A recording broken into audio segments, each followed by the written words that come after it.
स्वागत है आपका बी न्यूज नेशन में। मैं हूं आबिद हुसैन शेख। बीजापुर जिले में आईजीपी आलोक कुमार की दोबारा दस्तक। पिछले दिनों आईजीपी आलोक कुमार अपना चार्ज लेने के बाद पहली बार बीजापुर और जिले के भीमा तट में कदम रखने से जिले के आपराधिक गतिविधियों में शामिल रौडी शीटरों में खलबली मची हुई थी। आज अचानक बिना सूचना के जिले में दस्तक देने पर रौडी शीटरों की नींद उड़ने के साथ साथ पुलिस अधिकारियों में भी खलबली मची हुई है। अब बात ये तो पक्की हो रही है कि गुलबर्गा विभाग जैसे ही आईजीपी बेलगाम विभाग के आपराधिक गतिविधियों में शामिल रहे रौडी शीटरों को काबू में रखने के लिए इनके हर तरह की गतिविधियों को साफ करने की सीधे सीधे चेतावनी दी। वहीं कोई भी आपराधिक व्यक्ति पॉलिटिकल दबाव डालने की कोशिश करेगा तो उन अपराधियों की मुश्किलें और भी बढ़ने का संकेत दिया आईजीपी आलोक कुमार ने। इस मौके पर बीजापुर जिला पुलिस वरिष्ठ अधिकारी कुलदीप कुमार जैन भी उपस्थित थे।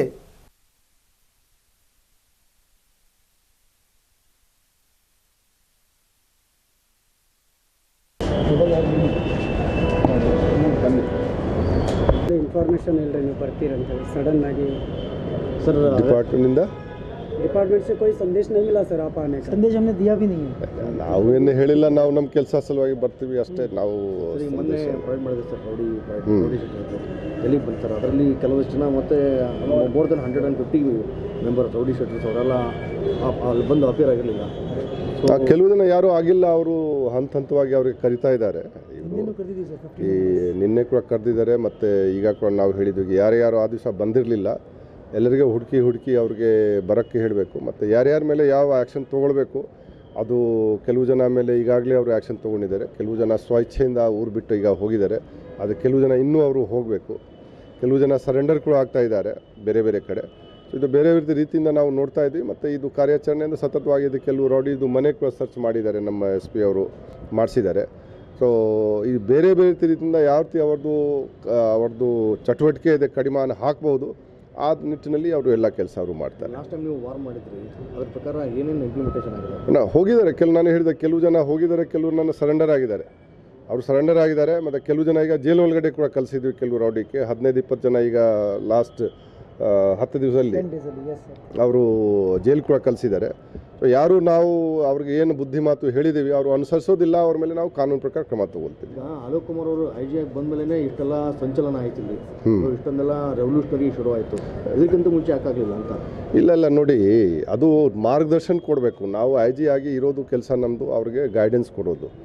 ನಾವೀಗ ಗೈಡೆನ್ಸ್ ಕೊಡ್ತೀವಿ, ಬೇರೆ ಟೈಮ್ಗೆ ಅವ್ರಿಗೆ ಬೇರೆ ಬೇರೆ ಸಮಸ್ಯೆಗಳು ಇರ್ತದೆ, ಬೇರೆ ಬೇರೆ ಸನ್ನಿವೇಶ ಇರುತ್ತೆ, ಬೇರೆ ಪರಿಸ್ಥಿತಿ ಇರುತ್ತೆ। ಸೊ ನಾವು ಹಿಂದೆ ಯಾಕೆ ಆಗಿಲ್ಲ ಅದು ನಮ್ಮ ಪ್ರಕಾರ ಅದರ ಬಗ್ಗೆ ಟೀಕೆ ಮಾಡೋದು ಅದು ಸರಿ ಇಲ್ಲ।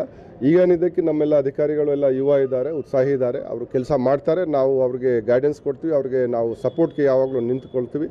ಅದಕ್ಕಾಗಿ ಮೇಲಿಂದ ಮೇಲೆ ನಾವು ಬರ್ತಾ ಇದ್ವಿ, ಅವ್ರಿಗೆ ಒಂದು ಧೈರ್ಯ ಇರಲಿ, ಅವ್ರಿಗೆ ಒಂದು ನಮ್ಮ ಸಪೋರ್ಟ್ ಇರಲಿ, ಅವ್ರು ಒಳ್ಳೆ ಕೆಲಸ ಮಾಡಲಿ। ಯಾವ ಒಳ್ಳೆ ಕೆಲಸ ಮಾಡ್ತಾರೆ ಯಾವಾಗಲೂ ನಮ್ಮ ಸಪೋರ್ಟ್, ನಮ್ಮ ಎಲ್ಲ SP ಆಗಲಿ, ಅಡಿಷನಲ್ SP ಆಗಲಿ, DSP ಆಗಲಿ, ಇನ್ಸ್ಪೆಕ್ಟರ್ ಆಗಲಿ, ಸಬ್ ಇನ್ಸ್ಪೆಕ್ಟರ್ ಆಗಲಿ, ನಮ್ಮ ಕಾನ್ಸ್ಟೇಬಲ್ಸ್ ಆಗಲಿ, ಎಲ್ಲರ ಜೊತೆಗೆ ನಿಂತ್ಕೊಂಡು ನಾವು ಅವ್ರಿಗೆ ಸಪೋರ್ಟ್ ಕೊಡ್ತೀವಿ। ಆ ಒಂದು ಅವ್ರಿಗೆ ಮನವರಿಕೆ ಮೇಲಿನ ಮೇಲೆ ಮಾಡಲಿಕ್ಕೆ ನಾನು ಬರ್ತೀನಿ, ಮತ್ತು ಮೇಲಿನ ಮೇಲೆ ಅವ್ನು ಕ್ಲೋಸ್ ಸೂಪರ್ವಿಷನ್ ನಾನು ಮಾಡ್ತಾ ಇರ್ತೀನಿ ಇಲ್ಲಿ ಏನಾಗ್ತಾ ಇದೆ। ಭೀಮಾ ಬೆಲ್ಟಲ್ಲಿ ಸೋಕಾಲ್ಡ್ ಏನು ಇದ್ದಾರೆ ಹಂತಕರು ಅಂತ ಕರ್ಸ್ಕೊಳ್ತಾರೆ, ಅವರಿಗೆಲ್ಲ ಏನು ವಾರ್ ಮಾಡಿದ್ದಾರೆ ಸರ್? ಅಲ್ಲ, ಕೆಲವು ಜನ ಹೋಗಿದ್ದಾರೆ, ಕೆಲವು ಜನ ಈಗಾಗಲೇ ಮಹಾದೇವ್ ಸರ್ಕಾರರು ಮಲ್ಲಿಕಾರ್ಜುನ್ ಚರ್ಚನ್ ಅಂತ ಮಲ್ಲಿಕಾರ್ಜುನ್ ಚರ್ಚನ್ ಕಡೆ ಹುಡುಕಾಡಲಿಕ್ಕೆ ನಾವು ಈಗ ಹೇಳಿದ್ದೀವಿ। ಮಹಾದೇವ್ ಸಾವ್ಕಾರ್ಗೆ ಏನಿದೆ ಅವ್ರದ್ದು ಮರಳು ಬಿಸ್ನೆಸ್ ನಾನು ಕೇಳಿದ್ದೆ, ನಾವು ಲಾಸ್ಟ್ ಟೈಮ್ ಬಂದಾಗ ವಾರ್ನ್ ಮಾಡಿದ್ದೇನೆ ಆಫೀಸರ್ಸ್ಗೆ ಕೂಡ, ಯಾಕೆಂದರೆ ಆಫೀಸರ್ಸ್ದು ನಾಲೆಜ್ ಇದ್ದರೂ ಸಹ ಅವರು ಆ್ಯಕ್ಷನ್ ತೊಗೊಂಡಿರಲಿಲ್ಲ। ನಮ್ಮ ಮಾಹಿತಿ ಪ್ರಕಾರ ಈಗ ಬಂದಾಗಿದೆ, ಈಗ ನೋಡಬೇಕು, ಯಾರು ಚಾಲೂ ಆಗಿದ ತಕ್ಷಣ ನಮಗೆ ಹೇಳಬೇಕು, ನಾವು ಎಲ್ಲರ ಮೇಲೆ ನಾವು ಆ್ಯಕ್ಷನ್ ತೊಗೊಳ್ತೀವಿ। ಮತ್ತು ಯಾರ್ಯಾರಿದ್ದಾನೆ ಎಲ್ಲರಿಗೆ ನಾವು ಕರೆದಿದ್ವಿ, ಅವನಿಗೆ ಮಹಾದೇವ್ ಸಾವ್ಕಾರ್ ಕೂಡ ನಮ್ಮ ಪ್ರಕಾರ ಈಗ ಗೋಲ್ಗುಂಬಜ್ ಪೊಲೀಸ್ ಸ್ಟೇಷನ್ ಕರೆದಿದ್ವಿ, ಬಂದಿದ್ದಾನೆ, ಅವನಿಗೆ ಕೂಡ ಏನು ನಾವು ಬುದ್ಧಿ ಮಾತು ಮತ್ತು ಏನು ಎಚ್ಚರಿಕೆ ಕೊಡಬೇಕು ಅದು ಕೊಡ್ತೀವಿ ನಾವು। ಯಾಕಂದ್ರೆ ಅವರೆಲ್ಲ ಬಿಹೈಂಡ್ ಪೊಲಿಟಿಕಲ್ ಅದೇ ನಾವು ಅದಕ್ಕಾಗಿ ಹೋದ ಸರ್ತಿ ಕೂಡ ಕರೆದಿದ್ದೆ, ಆ ಟೈಮ್ ಅವನು ಇರಲಿಲ್ಲ ಊರಿನಲ್ಲಿ। ಈ ಸರ್ತಿ ಈಗ ಬಂದಿದ್ದಾನೆ, ಏನು ನಾವು ಹೇಳಬೇಕು ನಾವು ಹೇಳ್ತೀವಿ, ಎಲ್ಲರಿಗೂ ಹೇಳ್ತೀವಿ, ವಿದೌಟ್ ಎನಿ ಅದು ಡಿಸ್ಕ್ರಿಮಿನೇಷನ್ ನಾವು ಅದು ಹೇಳ್ತೀವಿ। One of the Congress leader ನೋಡಿ, ನಾವು ಪಾರ್ಟಿ ಗಿಟ್ಟಿ ನಾವು ನೋಡೋದು ನಮ್ಮ ಕೆಲಸ ಇಲ್ಲ। ನಾವು ಮುಖ ಪಾರ್ಟಿ ಎಲ್ಲ ನೋಡ್ಕೊಂಡು ನಾವು ಮಾಡಲ್ಲ, ಅವ್ರದ್ದು ಕ್ರೈಮ್ ನೋಡಿಕೊಂಡು ನಾವು ಮಾಡಿ, ಅವ್ರದ್ದು ಚಟುವಟಿಕೆ ನೋಡಿಕೊಂಡು ನಾವು ಕೆಲಸ ಮಾಡೋದು। ನಾವು ಹೇಳಿದನಕ್ಕೆ ಯಾವ ಪ್ರೆಷರು ಅದು ನಾವು ಅದು ಒಂದು ಇಮ್ಯಾಜಿನರಿ ಕ್ವೆಶ್ಚನ್ ನಮಗೆ ಕೇಳೋದು ಬೇಡ। ಅಲ್ಲ, ನಾನು ಭಾಳ ಸೀರಿಯಸ್ಲಿ ನಾನು ಹೇಳ್ತಾನೆ, ಇಮ್ಯಾಜಿನರಿ ಕ್ವೆಶನ್ ನಮಗೆ ಕೇಳೋದು ಬೇಡ. ನಾನು ಬಹಳ ಕಡೆ ಕೆಲಸ ನಾನು ಮಾಡಿದ್ದೇನೆ. ನಾನು ಇನ್ನು ಬಿಜಾಪುರ ಬಿಡಿ, ನಾನು ಬ್ಯಾಂಗ್ಳೂರ್ ಸಿಟಿಲಿ ನಾನು 4 ಹುದ್ದೆಯಲ್ಲಿ ಕೆಲಸ ಮಾಡಿದ್ದೇನೆ. ನಾನು 5-6 ವರ್ಷ ಕೆಲಸ ಮಾಡಿದ್ದೆ. ಅಲ್ಲಿ ನಮಗೆ ಪ್ರೆಷರ್ ಬಂದಿಲ್ಲ, ಮತ್ತು ಇದು ಬಿಜಾಪುರ ನಮಗೆ ಏನು ಪ್ರೆಷರ್ ಬರೋದು? ನಾವು ಅದು ಸುಮ್ಮನೆ ಹೇಳೋದಕ್ಕೆ ಪ್ರೆಷರ್ ಬರದ್ದೆ. ನಾವು ಪ್ರೆಷರ್ ಕ್ರಿಯೇಟ್ ಮಾಡಿದರೆ ಪ್ರೆಷರ್ ಬರುತ್ತೆ. ನಾವು ತಡ್ಕೊಳ್ಳಿಕ್ಕೆ ನಮಗೆ ಧೈರ್ಯ ಇದ್ದರೆ ನಮಗೆ ಪ್ರೆಷರ್ ಬರಲ್ಲ, ಅಷ್ಟೇ ನಾನು ಹೇಳ್ಬೋದು. ಯಾರು ಎಲಾವ್ ಮಾಡ್ತಾರೆ ಪ್ರೆಷರ್ ಇದು ಹಾಕ್ಸ್ಲಿಕ್ಕೆ, ಅವ್ರಿಗೆ ಮಾತ್ರ ಪ್ರೆಷರ್ ಬರೋದು.